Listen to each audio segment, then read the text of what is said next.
Salut les culturistes. Aujourd'hui nous allons aborder un sujet source de grande confusion sur YouTube. Les opérations commerciales telles que le placement de produits, le sponsoring, le partenariat ou encore la publicité. Pour beaucoup d'entre vous, ces termes ont la même définition. Pub. Nous allons donc tenter de déceler les différences.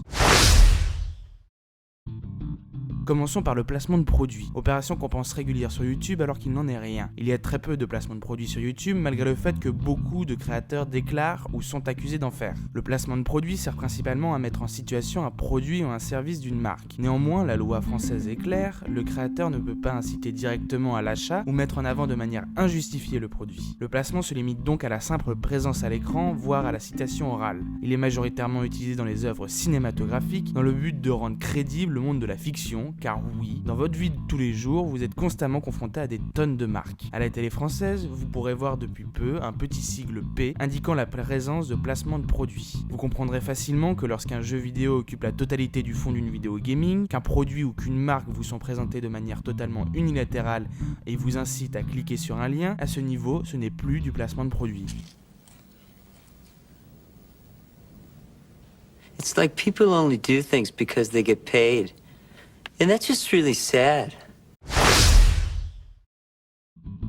Le sponsoring ou parrainage est une opération en général sur le long terme, entre une entreprise et un sponsorisé. Cette démarche est très répandue dans le monde du sport ou lors d'événements culturels. En général, le sponsor met à disposition du sponsorisé des ressources matérielles et financières afin de le soutenir dans son activité en échange de visibilité et de l'association de l'image de l'entreprise à l'image du sponsorisé, généralement bonne. Encore une fois, ces actions de sponsoring n'ont pas pour but de vendre directement le produit d'une marque, mais d'améliorer son image ainsi que de la faire connaître. Le sponsor n'est pas non plus censé être le point central, que ce soit d'un salon du jeu vidéo ou d'une vidéo YouTube. En France, les dépenses en sponsoring sont déductibles d'impôts dès lors que la balance entre les dépenses de l'entreprise et le retour en visibilité est cohérent. Je doute que Square Enix va recevoir des déductions fiscales grâce à sa campagne pour son nouveau jeu, car ce n'est pas du sponsoring étant donné que le but premier de la vidéo est de vendre, contrairement à une rencontre sportive ou un salon sur la culture japonaise.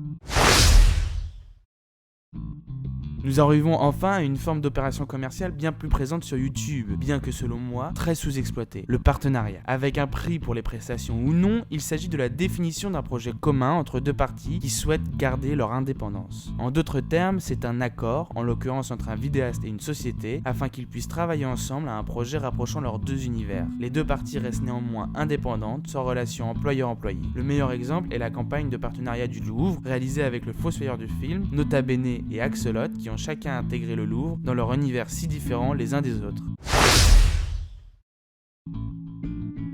Passons enfin au mot qui pullule actuellement sur le YouTube français, la publicité. Elle est différente des trois opérations précédentes par son caractère systématiquement rémunéré, subjectif et unilatéral, dont le but est de fixer votre attention sur un produit, un service ou une cause. Le problème sur YouTube, c'est que cette publicité n'est pas du tout encadrée. À la télévision, sans parler des spots publicitaires, le CSA, pour la diffusion de contenu audiovisuel, déclare comme indice de publicité clandestine qu'il n'y ait pas d'autres marques présentées lors de la présentation d'un produit, qu'il y ait une affection particulière portée à un produit, le temps de présence important d'un produit à l'écran, l'indication des coordonnées de l'annonceur ou l'absence de tout regard critique. Alors oui, le CSA régule la télévision, mais cette régulation n'a qu'un seul but, éviter que votre avis ne soit influencé en faveur d'une marque à tort. YouTube est un excellent moyen pour les annonceurs de toucher un public jeune pour un coût dérisoire, et la publicité effectuée par les créateurs se doit d'être régulée et clairement identifiable pour n'importe quel internaute, très jeune ou très vieux. Au final, dites-vous que toutes ces choses sont des opérations commerciales. Aucune n'a pour but principal de provoquer un achat compulsif.